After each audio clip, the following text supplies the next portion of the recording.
Today on How It's Made. Bamboo bicycles, a typically English invention. The bike is, not the bamboo. Chainsaw art. Oh yes, we bring you all the cutting-edge creations. Breath mints. Don't worry, we'll have you kissing with confidence. And manual motorcycle transmissions. We're definitely going up a gear with this report. But first, the bamboo bicycle was invented in England in the 19th century, but the idea never really went anywhere until now. Today, the modern bamboo bicycle is a highly engineered piece of work that takes advantage both of bamboo's strength and flexibility. Sadly though, you can't fold it up and take it on the train. At a time when bicycles are often made of high-tech carbon fibre and exotic alloys, the bamboo bike takes things in a whole new direction. Bamboo cane is a grass that's incredibly sturdy, and because it's fast-growing, the bicycle is as green as it gets. The frame builder starts by checking the bamboo to confirm that it's perfectly straight and structurally sound. He measures and marks each one to a precise length. To avoid fraying the edges or splitting exterior fibres, the cuts are made carefully. He smooths the bamboo against a drum sander and tapers the end for fitting in steel joints. Once satisfied with the fit, he removes the bamboo canes from the steel joints. He sprays an acetone cleaning solution into the joints and then scrubs with a wire brush to prepare them for bonding to the bamboo canes.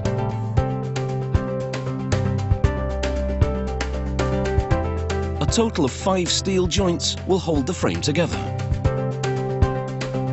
Now for assembly. He probes the cavity of each bamboo cane to confirm there are no obstructions and to determine how far inside to insert a foam plug. This plug will prevent adhesive from running through the entire cane during the bonding process. Using a long syringe, he injects fast-setting epoxy adhesive into the cane. This seals the plug to the inside wall of the bamboo cane. Once plugs have been installed in all the canes, he snakes plastic tubing through the steel joints and corks the gaps. This tubing is a delivery system for the next application of epoxy adhesive that will seal the steel joints to the bamboo framework. With plastic tubing now installed in all the steel joints, he reassembles the bamboo bicycle frame and checks the fitting. This is known as the dry fit. It's one last chance to perfect the fit at the joints.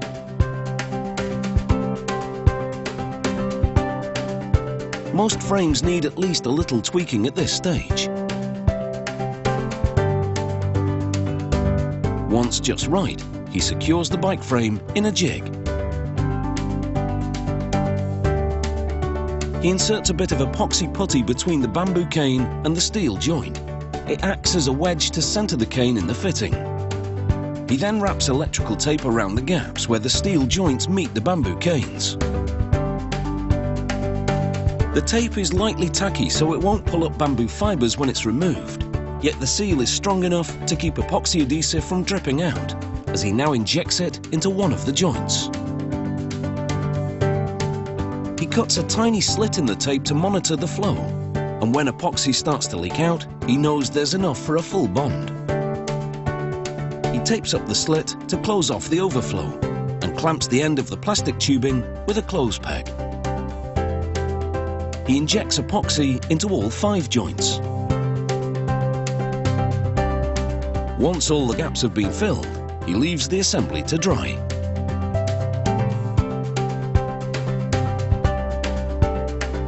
"12 hours later, he unbinds the joints.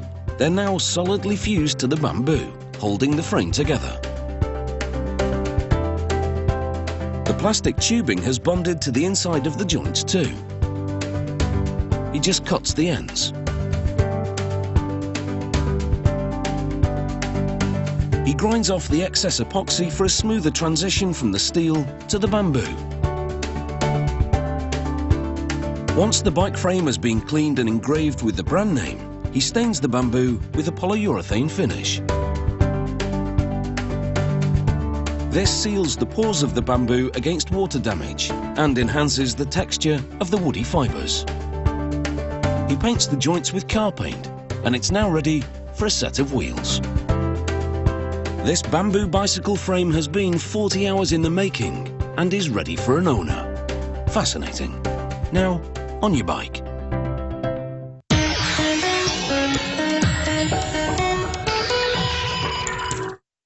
When the chainsaw came on the scene in the 1920s, it revolutionized the forestry industry.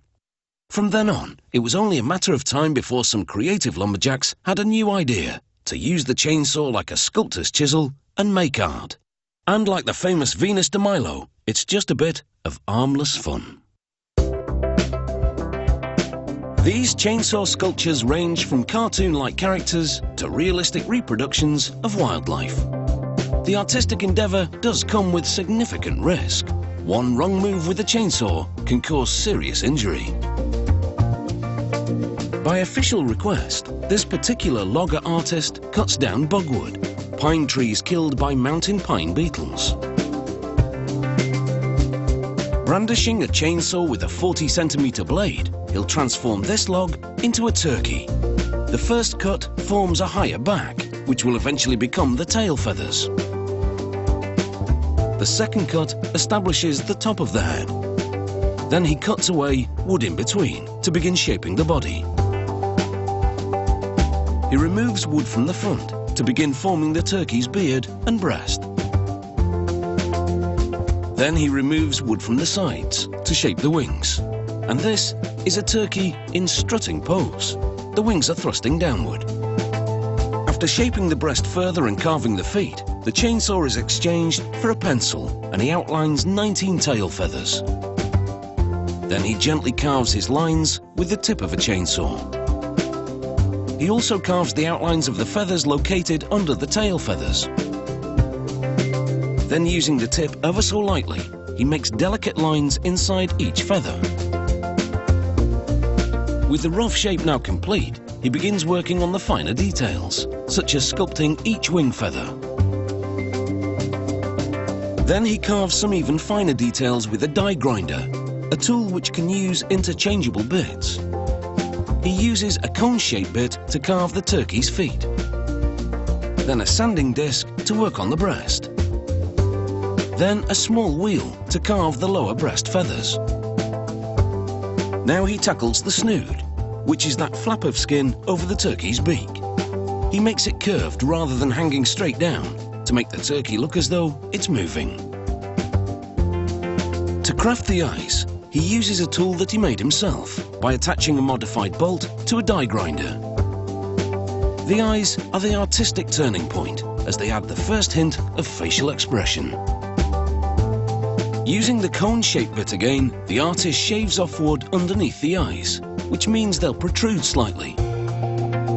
Then, using a variety of bits, he does some touch-ups on the snood. And he also sculpts the sack of skin under the turkey's neck.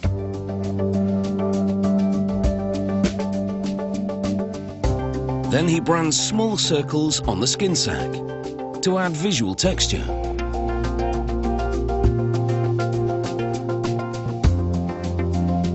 With the carving now complete, the burning begins.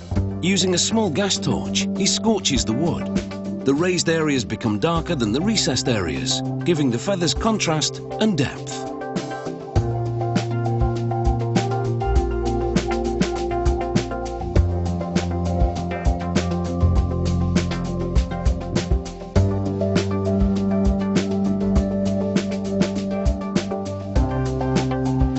The last step is some finer detail texturing. He attaches a soft wire brush to a drill and smooths out the tips of the feathers. He coats the finished carving in a sealer, a homemade concoction of equal parts of white spirit, heavy-duty marine varnish and boiled linseed oil. This sealer gives the surface a rich semi-gloss luster, but more importantly, it protects the wood against the elements, which is critical given that these carvings are usually displayed outdoors. It forms a suit of armour against rain and the sun's ultraviolet rays. Yet the sealant isn't an airtight shield. It still lets the wood breathe, which is critical for preventing mould growth. It's also flexible, moving with the natural expansion and contraction of the wood. An inflexible sealant would crack, letting water seep in. So whatever the logger artist decides to create, whether it be bear, totem pole or bird, this durable protective finish will help turn a right turkey into an investment piece that I'm sure someone will gobble up. Coming up, we're going to relocate to a gear making factory and we'll be making a transmission from there. And we'll also be getting a little bit fresh with you after we've seen how breath mints are made. Join us after the break.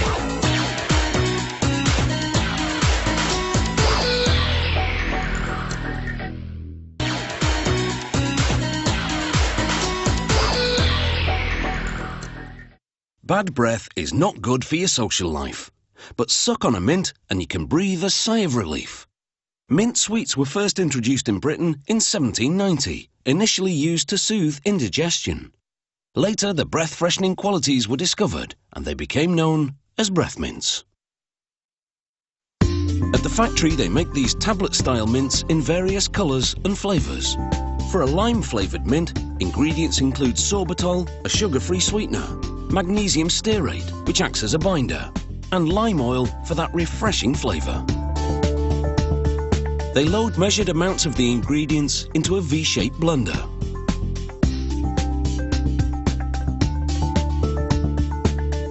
The green stuff is a pre-mix of colour and oil.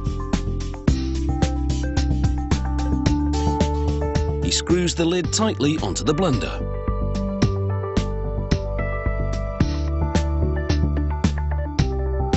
It tumbles the ingredients for 45 minutes. The magnesium stearate begins to bind the various elements. Then they mix blue and yellow pigment to produce a vibrant green one. The pigment is a booster to enhance the green colour of the mint and the lime flavour. After one more spin in the blender, the mixture is ready to be pressed. It flows out of the blender and into a bin. Once the bin is full, they deliver it to the tablet pressing machine. Here, they scoop the mix into two hoppers that have sieves on top. The sieves screen out any large clumps. The rest of the mix falls into the rotary tablet press. This is the same kind of machine that the pharmaceutical industry uses for making pills. It spins in a blur to punch out 1,800 tablets a minute. They slow the press to a crawl to give us a close-up look. The granulated mixture flows in metered amounts into dies in the rotating wheel. Upper and lower punches meet in the dies to compress the ingredients. This fuses the mixture into hard tablets. After the compression, the lower punches rise and eject the sweets. The mints and the excess powder fall down a chute. At actual speed, the machine churns out dozens of mints faster than the blink of an eye. The tablets and all the excess powder now flow into a perforated cylinder. As the cylinder rotates, the powder flies out of the holes and into the trough below. This is known as de-dusting. The mints, minus most of the excess powder, spill out into a container. Next, the mints ride a revolving table. This is a tablet counting system. As the mints exit the table, light sensors count out a preset amount of mints for packaging, in this case, 72 mints. A worker moves tins into position below the hoppers to capture the mints.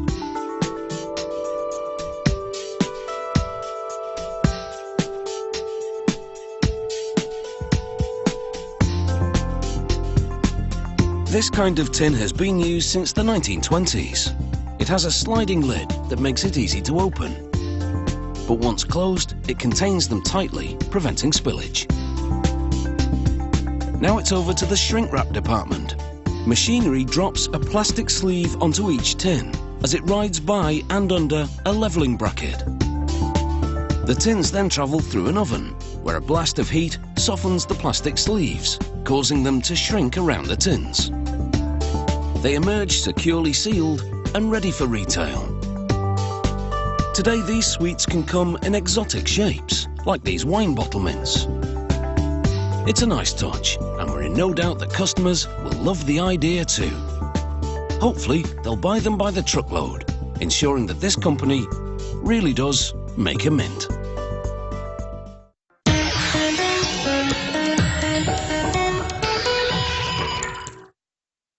The transmission in a motorcycle multiplies the power coming from the engine to move the bike down the road at faster and faster speeds.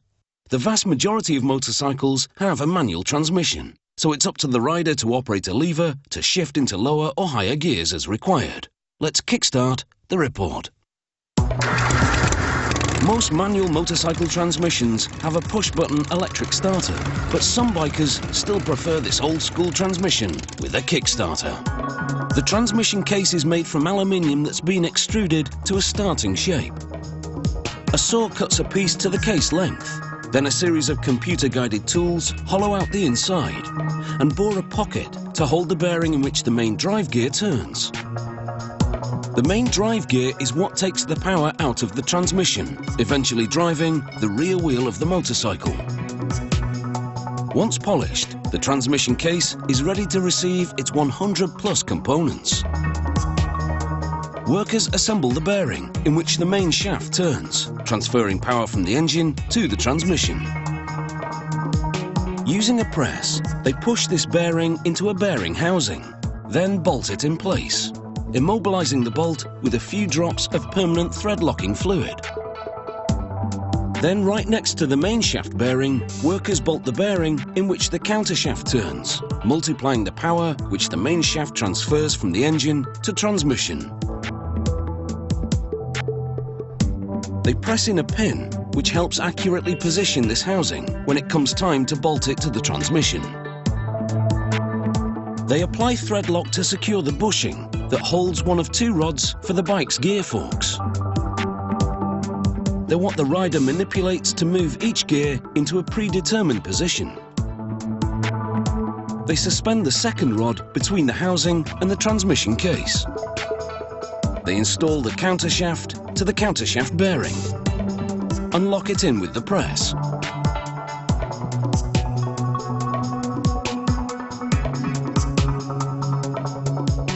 Then workers assemble what's known as the gear set. This is a 6-speed gearbox, meaning there are 6 gears on the main shaft and 6 on the countershaft.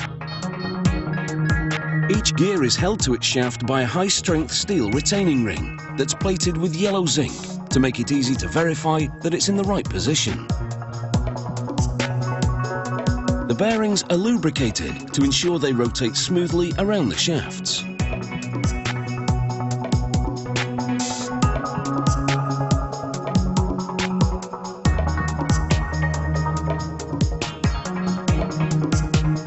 Putting the gear set aside for now, it's back to the press once again, this time to install the main drive gear bearing into the pocket that was bored in the transmission case.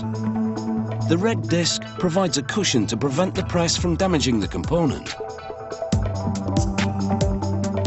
Next, they press the main drive gear in the bearing.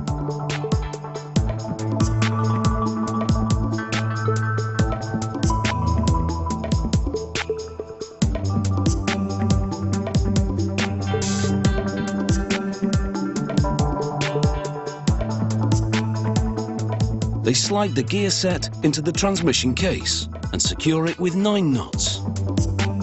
They apply semi-permanent thread lock to each knot, so they can be unscrewed in the future should the gear set need to be removed for repair. Meanwhile, a computer-guided mill machines the gear drum out of a super durable steel. The drum rotates when the rider changes gear, moving the gears. After coating it in black oxide to protect against corrosion, they install it on top of the transmission case. They assemble the kickstarter. When the rider kicks it, a series of gears rotate the main shaft inside the transmission. The main shaft is also connected to the engine, so this rotation starts the engine. The kick arm itself is stainless steel, the pedal bronze. Both types of metal are durable enough to withstand a good kicking and are resistant to corrosion too. For demonstration purposes, this transmission case has been cut away to show what happens inside when the rider changes gear. The gear drum rotates 30 degrees to pull the transmission out of one gear, then another 30 degrees to put it into another. A perfectly engineered piece of mechanical choreography. And now you know how it's made. That is transmission over.